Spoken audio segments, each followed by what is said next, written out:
Повечето земляни се нуждаят от кислород, за да оцелеят, но кислородът е често срещан в космоса, съставлявайки около 0,1% от обикновената маса на Вселената.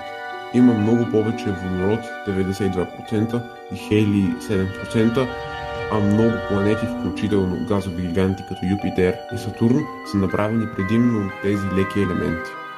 През май учените взеха Ешерихия кори, бактерия открита в червата на много животни, включително хора, и обикновените дрожди, гъбички, използвани за печене на хляб и приготвяне на бира, и се опитаха да видят дали те могат да живеят в различна среда.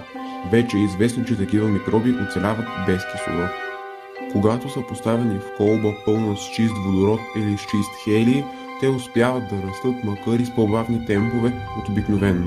Резултатите показват, че когато търсим организми